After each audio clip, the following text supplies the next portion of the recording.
Howdy. Getting to France and their controlled Italy. Money wise, same statement with the British. It doesn't seem like any land lease we sent to the Italians right now will positively change much of the outcome, if anything. Primary thing is that position of that transport for the Italians. They don't have any major ports to get the three movement to get back to a sea zone in Rome or Northern Italy. If I were to do that movement now, then I'd be risking a one-turn combat in the winter, the following turn. So what I'm going to do instead is, with the $3, I'm going to save 2. And for the 1 here, I'm going to try to get Romania to level 2. I think securing that is probably a lot more viable. So we're going to look for a 3 or less. And they miss. So, goodbye, dollar. Alright, tech-wise, going for 2. They got 2 last time.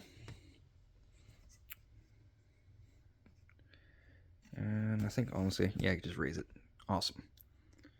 Perfect. And back a little bit. Alright, we're going for counter battery fire and hurricane bombardment. Looking for a 6 and a 7.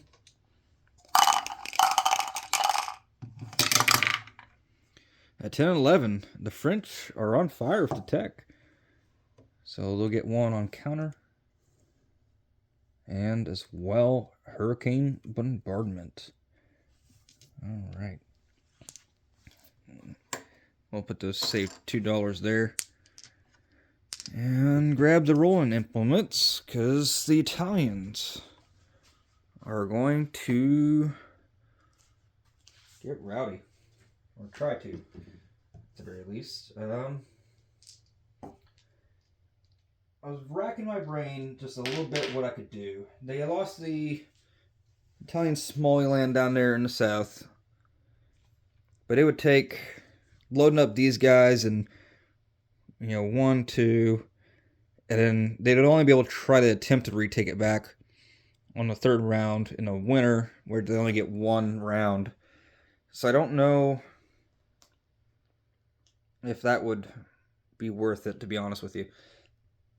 And then I mentioned earlier about them not having enough movement to really do the same here. There's only minor ports. Transport go 1, 2, 1, 2. And so they wouldn't be able to come back down to the coast or the shore to try to take back. So I think, honestly, with the Italians, what I'll end up doing for them is probably consolidating the fleet. So these will move up. Transport will move up with the 1, 2. And I know I'm doing some non-com before some combat, and that's, I think, fine in this context. It's all right here. That way, in case things do go poorly, I do have my fleet. Actually, I don't. He can only move 1. The only reason why he was able to get there last time is because we did have a major shipyard. So he's going to. I'll keep him there. And maybe. Now I think about it.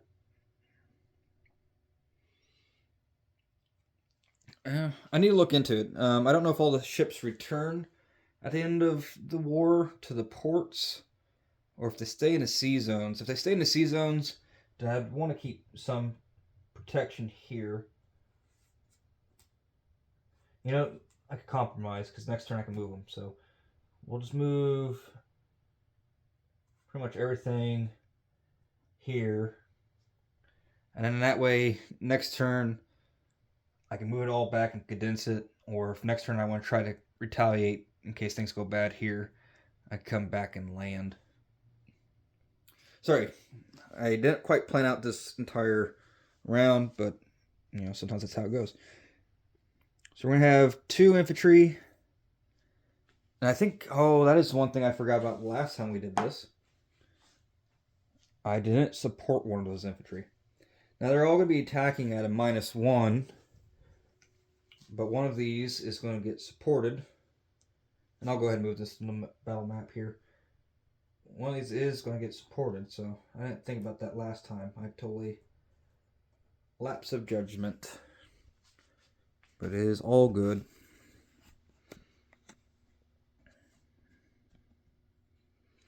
Okay. So -1. He's -1, but he's up 1 because of the artillery, and artillery's down 1 against 2. This is what we'll do for colors. And red for you. Now, getting the first strike out of the way. Unfortunately, we'll miss with a 4. I don't know how easy that is to see.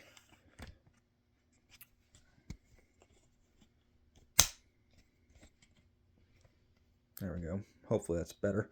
So first strike with artillery missed. But going into the 2 infantry, 1 supported, 1 not. It's cocked a little bit, but I think that would have, if gravity had its way, we'd set it down to 10, which is a miss. For the 2 defending, we'll use the 2 grays. So we'll go ahead and throw a gray so we know the color. 2 or less. And they're going to get 1 hit. So we're going to go ahead and take off that 1 Italian there. And we'll push for at least 1 more round of combat. So now we got 1 attacking infantry supported, 1 artillery.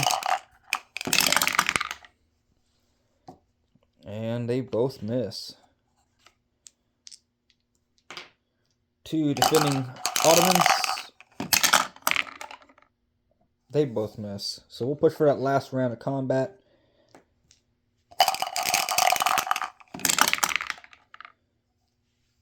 And we get 1 hit. So we'll take off. Well, what do the camels defend at? 3? Yeah, that's an easy choice. So we'll take off the colonial troop.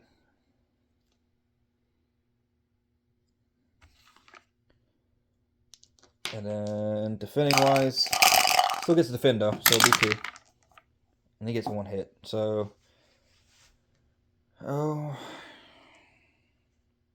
I don't think there's a rule that states you have to keep 1 guy with the artillery. I think that was 1914 with Axis and Allies, I'd say. So we'll go ahead and take off the Italian infantry. And we'll just pull this off the stand here. So left over, he has to come back. There he is. And camel. Honestly, I thought the Italians, at least with the first round and maybe a second round into it, would take it, but I guess I'm mistaken. But sometimes that's how the dice rolls go. Anything else? Oh, recruitment.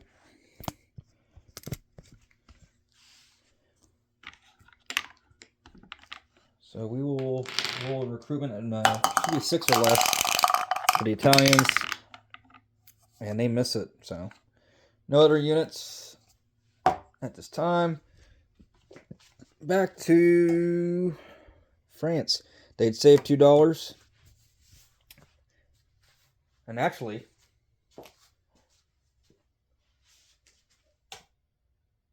yeah. I think I might have messed up on how much money they had. They were at 3.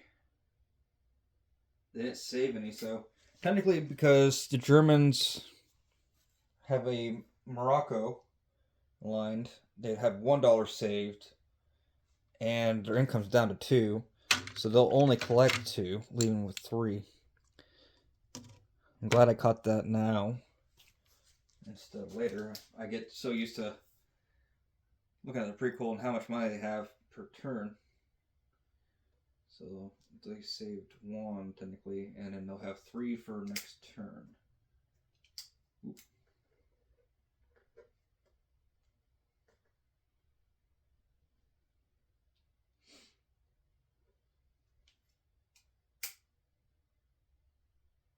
Yeah. Okay. Sorry. I drew a blank and just realized the camera's still recording, so I apologize.